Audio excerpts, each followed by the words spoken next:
The Corinne vessel drifted silently through the black expanse of space, its hull reflecting the pale light of distant stars. From the outside, it looked like just another tiny speck in the endless void. But inside, the atmosphere was tense, filled with the kind of fear that could only come from knowing death was coming fast. The crew moved with practiced efficiency, their movements precise yet heavy with anxiety. Each alarm that sounded made hearts race a little faster, each flicker of the warning light sending shivers down their spines. They had trained for emergencies before, but nothing could prepare them for this sudden, brutal attack that came without warning. The enemy had come from nowhere. The Draketh's ships, enormous and menacing, surrounded the Corinne vessel like a pack of predators circling wounded prey. Their dark metal hulls gleamed under the dim starlight, each vessel bristling with weapons capable of annihilating entire planets. The Corinne sensors had picked them up only moments before, giving the crew no time to prepare defenses, no time to call for reinforcements. Panic tried to creep in, but the crew fought it back. They were scientists and explorers, yes, but they were also survivors,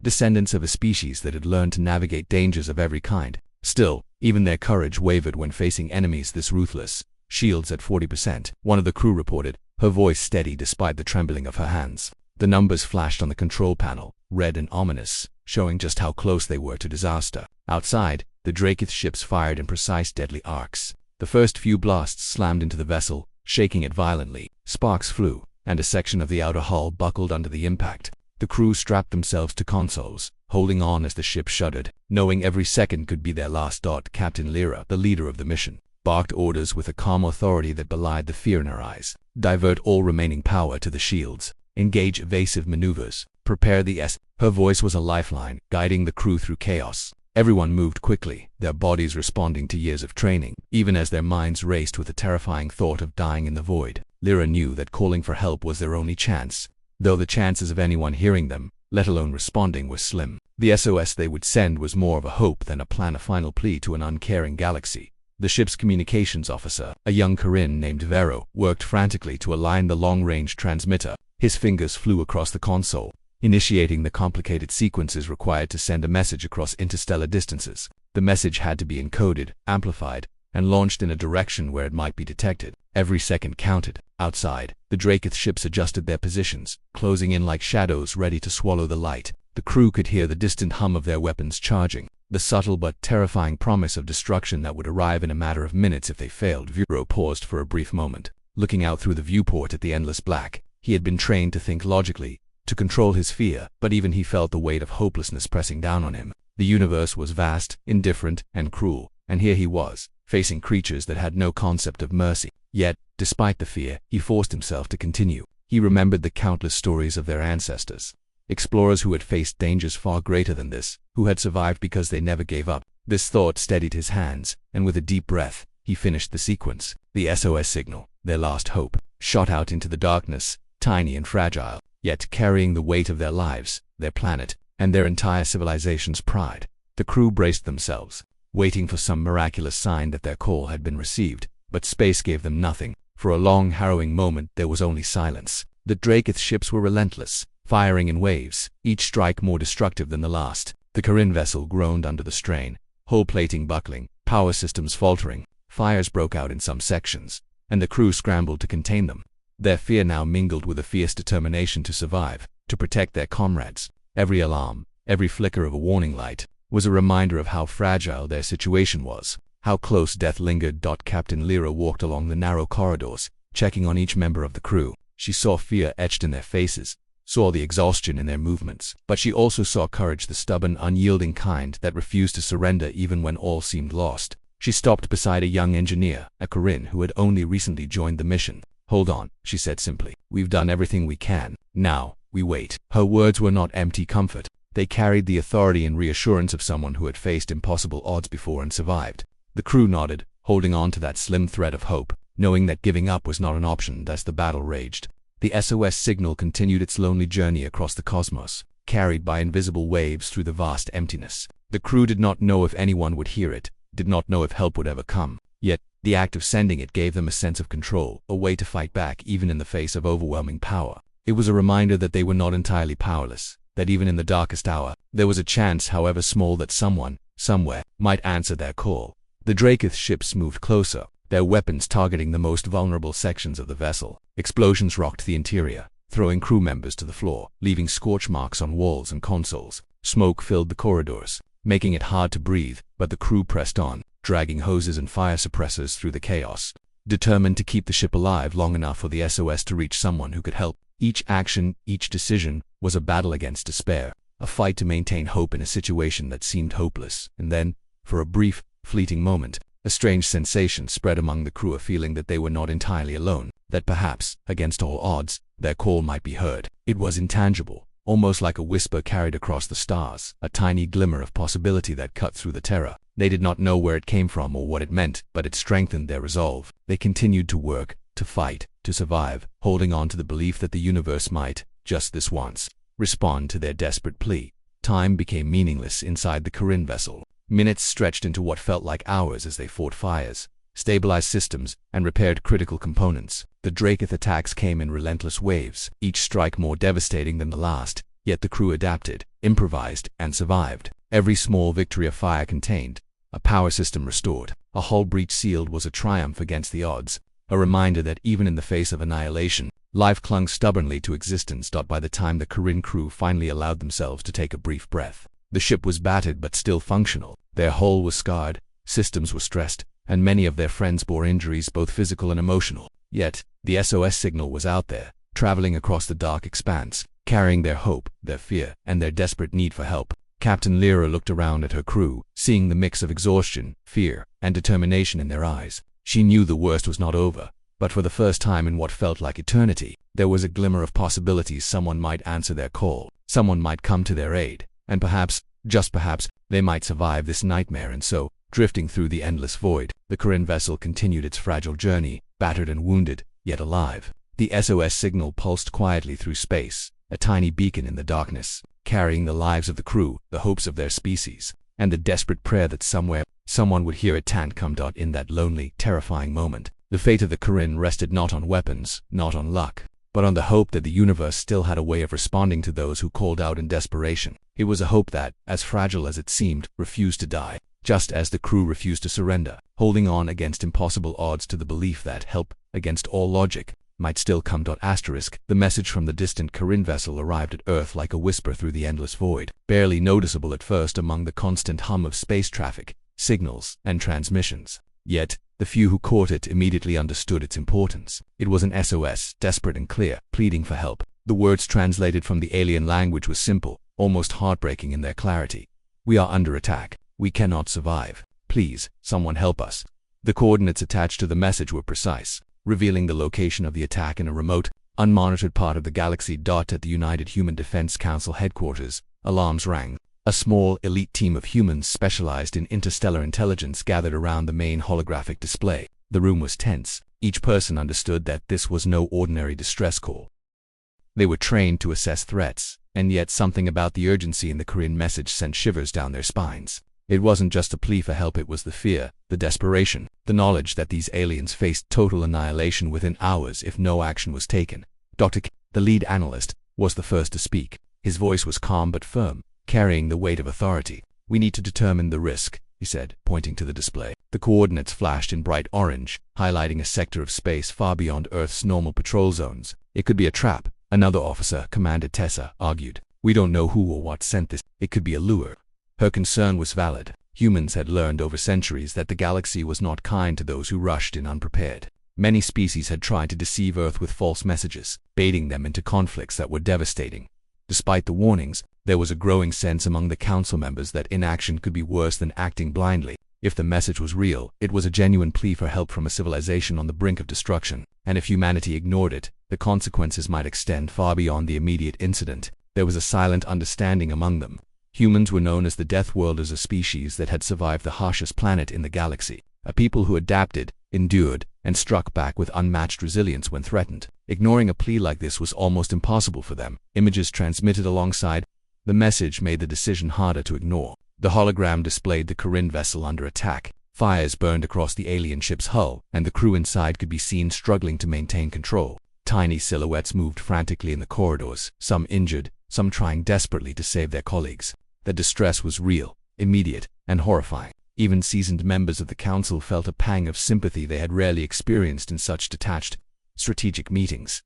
Debate continued for hours. One faction argued for caution, suggesting that humanity should analyze the situation further before committing resources. They feared that the Dracothor, another unknown enemy, might be testing human response, measuring how far the Deathworlders would go to protect strangers. Another faction, however, argued passionately that humanity's reputation depended on action. To let a species be destroyed while a solution was possible would contradict everything humans had become in the eyes of the galaxy. Then, an unexpected voice broke through the tension. It was Captain Lyra Marin, an experienced strategist who had commanded several critical operations near human colonies in contested sectors. Her presence silenced the room. "We are not here to calculate risk for the sake of risk," she said slowly. "We are here to decide if we will act when someone calls for help. If we hesitate, countless innocents will die. And if we do act, well, let me remind you, no force in known space has ever faced the Deathworlders and walked away unscathed." Her words were not boastful. They carried authority, history, and the quiet confidence of someone who had led humans through battles that others had thought impossible to survive. The council paused, letting her words sink in. In the hologram, the Corinne vessel was still under attack, sparks flying from ruptured conduits, fires consuming entire sections. And yet, somehow, the crew kept fighting. They were resilient, and their struggle resonated with the humans in the room. It reminded them of why humanity had earned its fearsome reputation. It was not only survival that defined them, but the willingness to fight for others, to take risks when lives were at stake, no matter how slim the odds. Finally, after long deliberation, a decision was made. Earth would respond, not because the situation was safe, not because they knew what lay ahead, but because humans could not ignore a call for help from a civilization in mortal danger. The order went out immediately. Mobilize the rapid response fleet, deploy surveillance drones to monitor the situation, and prepare diplomatic channels in case contact could be made with the attackers. Every officer knew that this mission would be dangerous, unprecedented even. But there was no turning back now. Preparations for the fleet's departure were frantic but methodical. Ships were pulled from stations, engines powered up, weapons checked, and shields calibrated for interstellar combat. The fleet itself was a display of human engineering, a combination of speed, power, and precision designed to operate in hostile environments far beyond Earth's immediate influence. Engineers worked tirelessly to ensure that the fleet could travel at maximum velocity. Weapons were synchronized, and support crews were ready for rapid deployment. It was a monumental effort, the kind that only humanity could coordinate in such a short span. Driven by the urgency of a life-or-death situation. As the fleet prepared, intelligence analysts studied every detail of the Corinne message. They tried to identify the attackers, their tactics, and their likely objectives. The Dracoth, based on intercepted communications, were notorious for their brutality, their willingness to destroy anything in their path. The Council knew that a direct confrontation could be devastating, but inaction was not an option. They studied star maps, predicted possible enemy maneuvers, and simulated countless battle scenarios. Each simulation, each prediction, underscored the peril of the mission but also highlighted humanity's advantage, adaptability, resilience, and the willingness to fight to the last for those who could not defend themselves. Meanwhile, communications officers attempted to reply to the Corinnes, sending reassurance messages across the void. Though there was no guarantee the alien crew would receive them, these messages were more than technical transmissions. They were a statement of intent. Humanity was coming, and they would not abandon anyone in peril. For the Corinne crew, trapped in the middle of a devastating attack, this possibility remained unseen. But somewhere, deep in the consciousness of the universe, a response was being prepared, not yet visible, but inevitable. In the council room, as the fleet launched and the first ships accelerated into space, a hush fell over the assembled leaders. It was a mixture of anticipation, fear, and the quiet pride of knowing they were taking the right course. This was more than a military decision. It was a moral one. The galaxy would watch, perhaps without understanding, but humans knew their role. They were Deathworlders, survivors of harsh worlds, warriors of resilience, and protectors when the weak called for help. And now, humanity had answered a cry from the stars, a call that no other civilization might even notice. For the Corinne, hope remained a fragile, invisible thread. They had sent the SOS expecting nothing. They had assumed that the vast emptiness of space would swallow their plea without reply. But somewhere out there, humans had received it. They were moving at unimaginable speed toward the distressed vessel, their fleet a distant, invisible promise of aid. Whether the Corinne would ever see them, whether they would survive long enough to witness help, remained uncertain. Yet, the very act of being heard gave them a reason to keep fighting, to keep their vessel intact for just a little longer. As the ship sped through the darkness, analysts in the council monitored every system, every signal. They tracked possible enemy movements, calculated trajectories, and adjusted strategies on the fly. The enormity of the task was staggering, but the human mind thrived on such challenges. Each calculation, each adjustment, brought them closer to the inevitable confrontation and closer to the possibility of saving lives that would otherwise be lost. The atmosphere in the command center was tense but focused, each person acutely aware of the stakes, each aware that history was being written in those moments of rapid, precise decision-making. Time moved differently in the void of space, and soon the humans would arrive at the Corinne coordinates. They did not yet know what awaited them, how many enemies, how many survivors, or the precise state of the ship under siege. But they carried with them the one thing that no amount of firepower could replace: determination. They would fight because it was right, because lives depended on them, and because the Deathworlders had never and would never ignore a plea for help. And so, the human fleet moved across the stars, a silent, unstoppable force, bound by duty, driven by honor, and fueled by the knowledge that they were about to enter a situation that no one had ever faced before. They were coming for the Corinne, and when they arrived, the galaxy would witness the wrath, the courage, and the power of humanity, the Deathworlders who answered a cry in the darkness.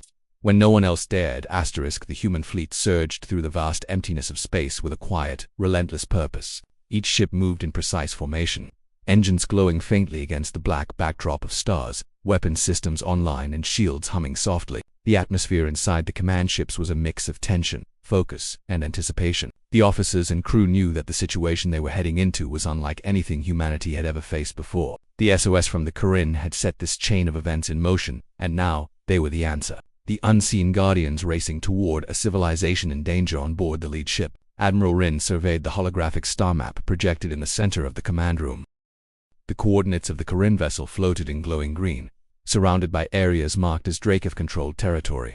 Intelligence reports painted a grim picture.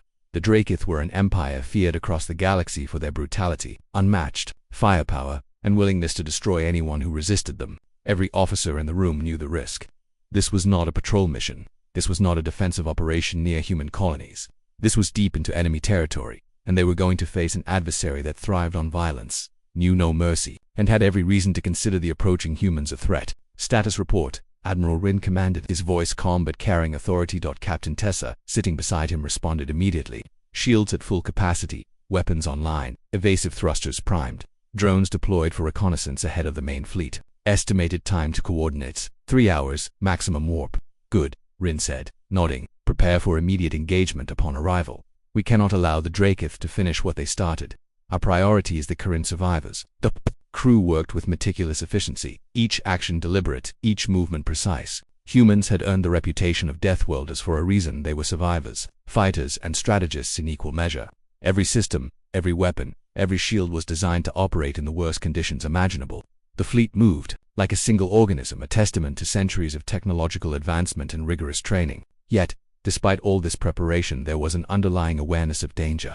The Dracith were unpredictable, and there was no guarantee that calculations, simulations, or projections could prepare them for the reality of the battle ahead. Far ahead, at the coordinates, the Corinne vessel drifted, battered and barely operational. Fires smoldered along its hull, smoke escaping through breached panels. Its shields were failing, power systems fluctuating, and life support barely functioning in some sections. The crew inside fought tirelessly, trying to maintain control, to keep the ship alive long enough for help to arrive. Every moment was critical. If the humans did not reach them soon, the Dracith could obliterate the vessel entirely. The Dracith ships, massive and menacing, patrolled the area with a confidence born of previous victories. Their attack on the Corinne had been calculated, precise, and brutal.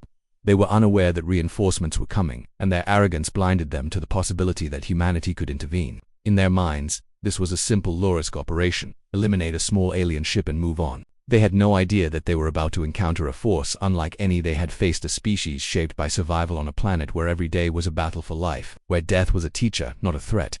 Inside the command center of the human flagship, the tension grew as the fleet approached the Corinne coordinates. Sensors picked up faint energy signatures from the Dracith ships, confirming that the enemy was still in the area. The holographic display showed the relative positions of the vessels, the trajectory of potential attacks, and the vulnerable points in the Corinne ship. The plan was simple but daring: protect the Corinne survivors at all costs, neutralize the Dracith threat, and ensure no further destruction occurred in this sector. Every officer knew that improvisation might be required. The humans were ready to adapt, to change strategies mid-operation if the situation demanded. The first sign that the humans were near came not from sensors, but from the Dracith themselves. A scout ship detected the approaching fleet and transmitted a warning signal. The Dracith ships shifted positions, preparing for an attack. They fired a volley of energy blasts toward the Corinne vessel, hoping to finish the fight before the humans arrived. But by the time the blasts reached the target, the human fleet had closed the distance rapidly, deploying defensive drones and countermeasures that intercepted the attack. The Dracith were caught off guard. They had not expected reinforcements to arrive so quickly, and they had certainly not anticipated the scale of the response. Admiral Rin observed the situation calmly, issuing orders with precision. Deploy assault drones to flank positions. Activate long-range disruptors to disable enemy weapons. Prepare boarding teams for rescue operations. Every command was executed flawlessly. The human fleet moved like a machine, each part supporting the other, creating a shield around the vulnerable Kirin vessel. For the first time in hours, the aliens inside could feel a sense of hope, even though they could not see the humans arriving. The boarding teams were elite units, trained for extreme conditions, capable of operating in space or within hostile enemy vessels. They prepared suits, weapons, and equipment for rapid deployment. Their mission was clear: secure the Kirin crew, neutralize any immediate threats, and extract survivors safely. It was dangerous work, but they were confident in their abilities. The human soldiers had faced conditions that others could not imagine, and they had survived. They carried that confidence into every maneuver, every step, and every decision. As the human fleet closed in, the Dracith realized that they were facing a far greater force than anticipated. Their formations faltered, their attacks became chaotic, and confusion spread among their ranks. The human ships did not just attack, they moved strategically, predictively, and with a precision that the Dracith could not match. Every strike by the humans was calculated to minimize collateral damage while maximizing effect against the enemy. The Dracith were powerful, but they were unprepared for the cunning adaptability and relentless focus of the Deathworlders. Inside the Kirin vessel, Captain Lyra and her crew felt a shift in the battle. The attacks from the Dracith became less effective, disrupted by interference and precision strikes from an unseen force. Sparks of hope lit their hearts as they realized that help had arrived. The humans were not just approaching, they were here, and their presence was changing the tide of battle. Lyra issued orders to stabilize the remaining systems, coordinating with the incoming humans through the faint communication channels. Each instruction, each adjustment, made a difference in keeping the ship operational long enough for rescue. The first human ships came within visual range. The Kirin crew could see their sleek designs, their hulls bristling with defensive and offensive systems. Though alien in appearance, there was something familiar in the determination radiating from them. The humans moved not with panic or recklessness, but with focus, precision, and control. They were a force that had been shaped by adversity, by survival against impossible odds, and now they were here to change the fate of the Kirin forever. Admiral Rin issued the final order: engage fully, protect the Kirin, disable the Dracith, no hesitation. The fleet moved as one, shields interlocking, weapons targeting key enemy systems, and boarding teams ready for immediate deployment. The Dracith were caught in a storm they could not anticipate. Their advantage eroded by the sheer coordination, strength, and ruthlessness of the human response. As the battle began in earnest, the Kirin vessel started to feel a shift in the energy around it. The shields that had been faltering now held firm, thanks to the human fleet's protective formation. The Dracith ships were taking damage, their weapons disrupted, their formations breaking under the relentless precision of human fire. Every member of the Kirin crew watched in awe and relief as the Deathworlders, a species they had never met, demonstrated power and courage beyond anything they had imagined. Rescue teams moved quickly, docking with the Kirin ship, entering its corridors, and securing the injured and vulnerable. The humans worked with a calm efficiency that contrasted sharply with the chaos that had dominated the past hours. They communicated clearly, acted decisively, and maintained focus on the mission. For the first time since the attack began, the Kirin crew dared to believe that survival was possible, that they might escape the destruction that had seemed inevitable. The Dracith, realizing that their assault had failed, attempted to regroup, but the humans anticipated their movements, cutting off escape routes and neutralizing key systems. Every action by the humans was both protective and tactical. Ensuring that the Kirin would remain safe while the enemy was incapacitated was a demonstration of strategy, skill, and adaptability that few civilizations could match. And so, the first phase of the human intervention was complete. The Kirin vessel, battered but still alive, was surrounded by a protective fleet, and the enemy was beginning to retreat, disoriented and overwhelmed. The humans had arrived not just as rescuers but as a force that could alter the balance of power in the sector. For the Kirin, hope had arrived with the Deathworlders, and for the humans, this was only the beginning of a battle that would test every skill, every strategy, and every ounce of courage they possessed. The battle that followed was unlike anything the galaxy had ever witnessed. The Dracith, confident in their power and accustomed to overwhelming their enemies with sheer numbers, were suddenly confronted with a force they could not predict. The human fleet, precise and relentless, struck with the efficiency of predators, who had survived countless challenges, who understood that survival depended not just on strength but on strategy, adaptability, and relentless focus.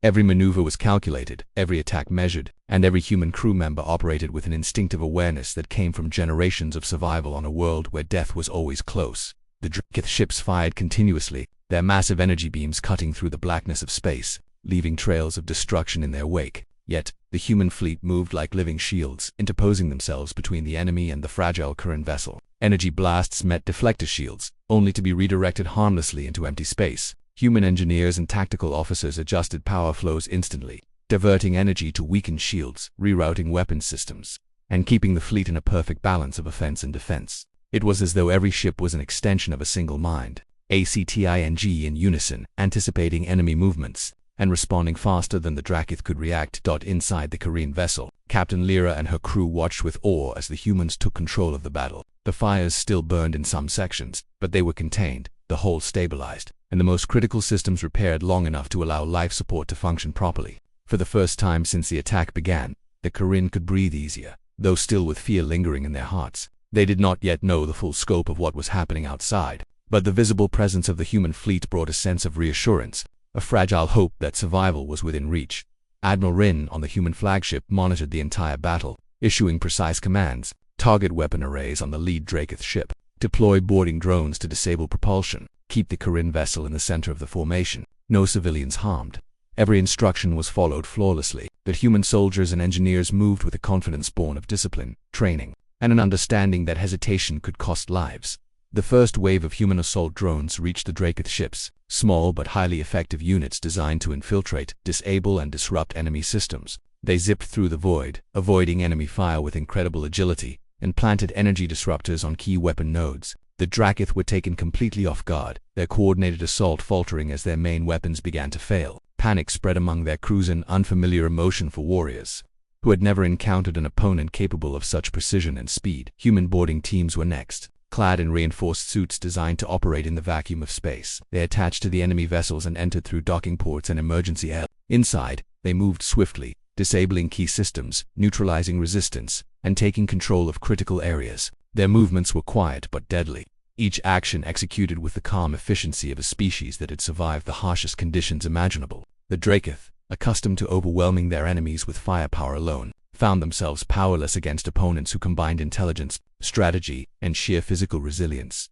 Meanwhile, the Korean survivors were carefully evacuated from their damaged ship. Human rescue teams entered the corridors, guiding them to safety, carrying the injured, and providing immediate medical attention. For the Korean, it was surreal. They had expected death, and now salvation had arrived in the form of beings who, until moments ago, were unknown to them. The humans worked methodically, showing care and precision, ensuring that no one was left behind, no life endangered unnecessarily. The desperate to regain control, attempted to regroup and counterattack. They unleashed volleys of energy blasts, targeting both the human fleet and the Korean vessel. But every strike was anticipated. Human ships shifted positions seamlessly, creating barriers of energy, absorbing impacts and redirecting attacks. The Dracith found themselves trapped in a situation they could not comprehend. Their advantage in numbers was nullified by human strategy, their confidence shattered by the calm precision of an opponent who refused to be intimidated. Admiral Rin's voice was steady, commanding, and resolute. Do not let them regroup. Neutralize all offensive capabilities. Keep the Korean safe. Maintain formation. Every officer and crew member followed orders without hesitation, executing complex maneuvers with flawless coordination. The Dracith ships, once menacing and confident, now faltered, damaged and disoriented. Their attempts at coordinated attacks broke down completely as human precision dismantled their offensive capabilities, one system at a time. The scale of the human response shocked even the most battle-hardened observers. Alien witnesses watching from other sectors reported seeing the humans fight with a ferocity and determination unlike anything in the galaxy. They did not attack out of malice or desire for conquests, they fought to protect. Every strike was purposeful, every maneuver intentional. And yet the raw intensity of the humans' approach was terrifying to those who had never faced them. The Dracith, who had thought themselves invincible, learned too late that they were up against a species that did not know the meaning of surrender when innocents were at stake. Inside the Korean ship, Lyra finally allowed herself a brief moment of relief as human rescue teams secured the last of the crew. Injured personnel were stabilized, critical systems repaired, and communications restored. For the first time, the vessel was operational enough to move under its own power. Though it remained under the protective watch of the human fleet, the Korean looked upon their rescuers with a mix of gratitude and awe. These humans, these Deathworlders, had arrived in their hour of need and had turned the tide against an enemy that had seemed unstoppable. Realizing that their assault had completely failed, attempted a final retreat, but the human fleet anticipated this. Ships moved to block escape routes, disabling engines and weapons, ensuring that the enemy could not regroup and attack again in the immediate future. Every Dracith ship that tried to flee was intercepted, neutralized, or disabled. By the time the battle reached its final stages, the Draketh was scattered, demoralized, and forced into retreat. Throughout the engagement, human medics, engineers, and tactical teams worked tirelessly. They repaired the Kharin vessel, treated the injured, and maintained the fleet's readiness even as battle continued. Their efficiency and adaptability were unmatched. They were prepared not only to fight but to sustain life, to protect the vulnerable, and to ensure that no collateral damage occurred among the survivors. Every action reinforced their reputation as the Deathworlders survivors, protectors, and warriors capable of facing the impossible and emerging victorious. As the last Draketh ships disengaged, silence returned to the sector. The Kharin vessel, though battered, was safe. The human fleet remained in position, shields ready, weapons still primed, ensuring that no enemy could return without facing immediate consequences. The Kharin crew, exhausted but alive, finally understood the full scope of what had occurred. They had witnessed a force that could not be measured merely in numbers or firepower.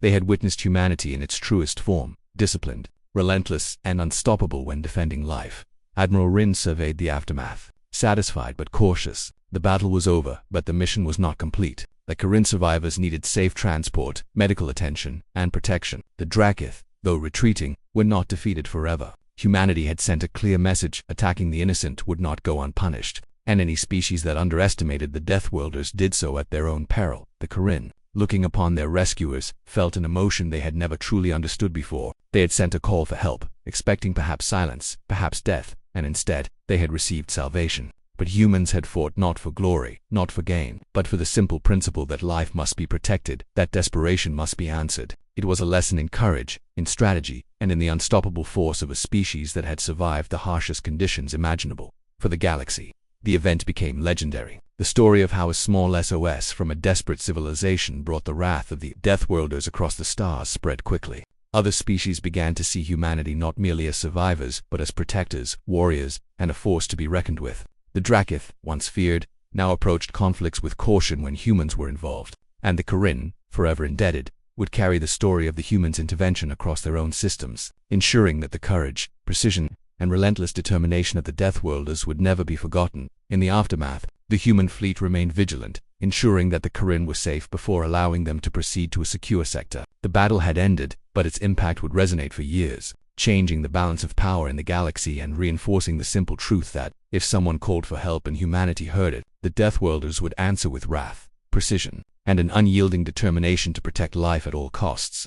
The battle was over, but the echoes of its intensity lingered across the sector. Smoke and debris drifted through the void where the Draketh had been scattered, the remnants of their ships marking the fierce power of the humans who had arrived without warning and changed the outcome in minutes. The Kharin vessel, though damaged and scarred from the attack, now floated in a protective bubble formed by the human fleet. Inside, the crew moved cautiously, checking systems, tending to the wounded, and gradually realizing that they had survived against impossible odds. The sense of relief was overwhelming. But so was the realization of what had just occurred. Humanity, the Death, had answered their desperate call. Captain Lyra walked through the corridors of her ship, observing the injured Kharin crew and speaking quietly to those who had lost hope just hours earlier. "They came for us," she whispered to herself, unable to fully grasp the reality. The humans had arrived like a storm, decisive, unstoppable, and utterly committed to saving lives. The Kharin had assumed that no one would hear them, that their SOS would vanish into the vast darkness of space. And now, every fear they had held was replaced by gratitude and a newfound trust in a species they had never known existed.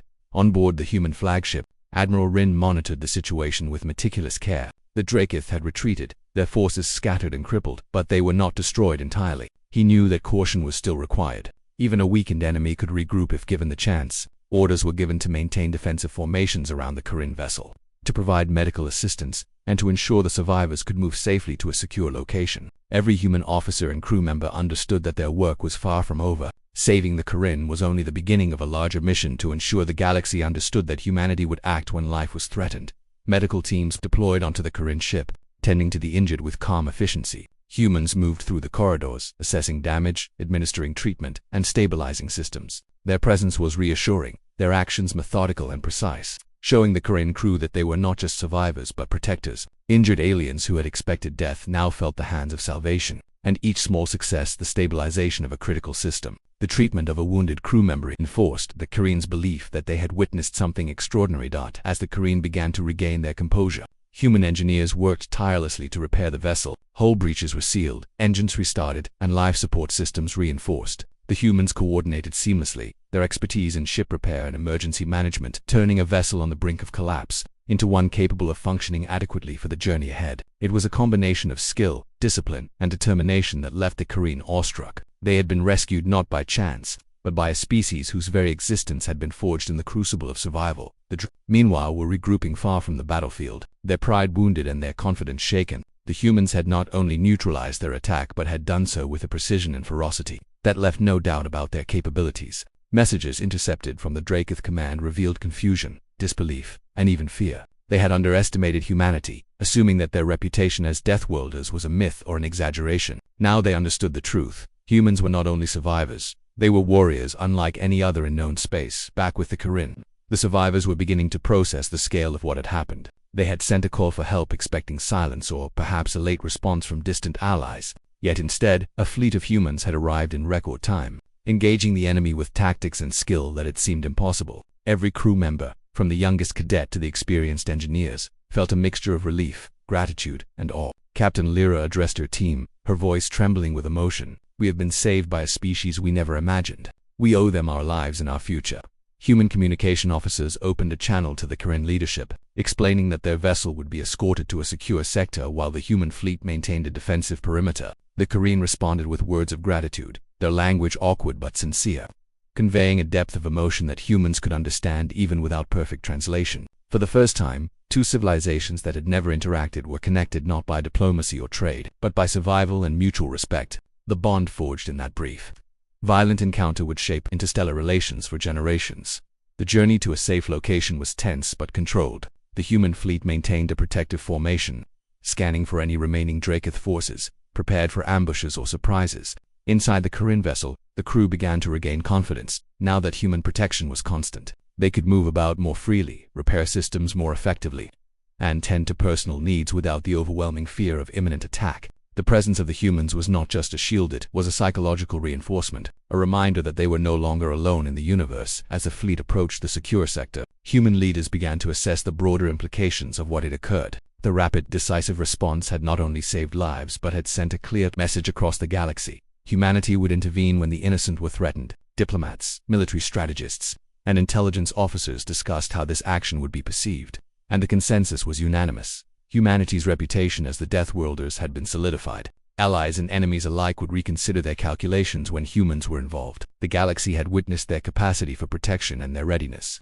to strike with unmatched precision when necessary. The Korin, meanwhile, prepared to leave the human escort once they reached the secure location. Yet, even as they planned for departure, the bond between the species had been established. They had seen firsthand the courage, discipline, and unwavering focus of the humans. The Korean crew, once resigned to their fate, now carried hope for the future, not just for themselves but for their civilization. They had survived because of humans, and they knew that story would shape their society for generations. Admiral Rin and his officers monitored the final leg of the journey, ensuring the Korean vessel reached safety without incident. Every detail was attended to: the trajectory, the shield alignment, the maintenance of communications, and the readiness of emergency response teams. The humans treated the situation not as a completed battle but as an ongoing mission to ensure life and stability. Their diligence was a reflection of their values, their discipline, and their understanding that saving lives required more than just defeating an enemy. It required ongoing protection and support. When the Korean vessel finally reached the secure sector, the humans provided final assistance, ensuring that all systems were operational and that survivors could begin the process of recovery. The Korean leadership expressed profound gratitude, their words translated across languages and species, conveying a sense of respect and awe that was palpable. "You have saved us in a way we could not have imagined," Captain Lyra said. "Your actions will never be forgotten." The human fleet did not linger unnecessarily. Their mission had been completed, and they returned to known space with the quiet efficiency that had characterized their entire operation. Yet, the impact of their intervention was already spreading. Other species in nearby systems were aware of the battle, of the Dracoth's defeat, and of humanity's decisive, protective action. Reports and communications highlighted the skill, bravery, and unyielding determination of the Deathworlders. Humanity's reputation had shifted not through diplomacy or threat, but through action, through proving that when they answered a call for help, no force in the galaxy could match their response. For the Korean, the event became a defining moment in their history. Scholars, historians, and storytellers would recount the arrival of the humans, describing how a species they had never known had intervened with skill, courage, and unrelenting focus to protect the innocent. It was a story of hope, survival, and interstellar solidarity, a story that would shape their culture, politics, and approach to future alliances. They had learned a fundamental truth in the vast darkness of space. There were those who would answer a call for help, and humanity was among them.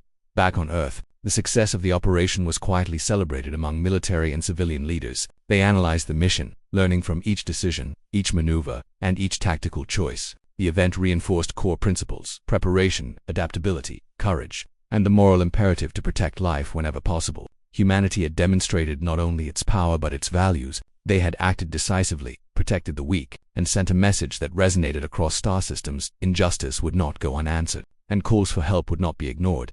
In the weeks and months that followed, the galaxy's perception of humanity continued to shift.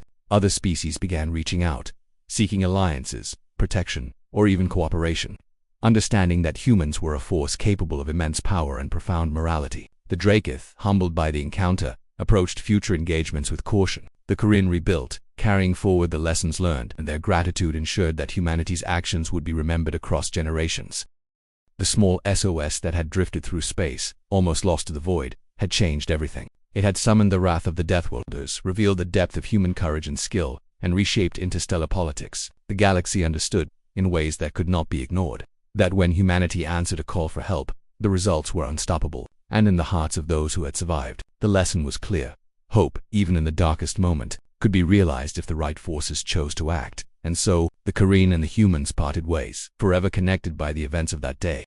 The humans returned to their worlds, their fleet intact, but their message clear. They had come when no one else could, acted when others hesitated, and protected when others abandoned hope. Across the stars, civilizations whispered of the Deathworlders' arrival and the unstoppable force that answered a cry in the darkness, ensuring that the galaxy would never forget the lesson learned that day. Humanity would always act to protect life, and those who relied on cruelty or fear would find themselves powerless before the wrath and precision of the Deathworlders.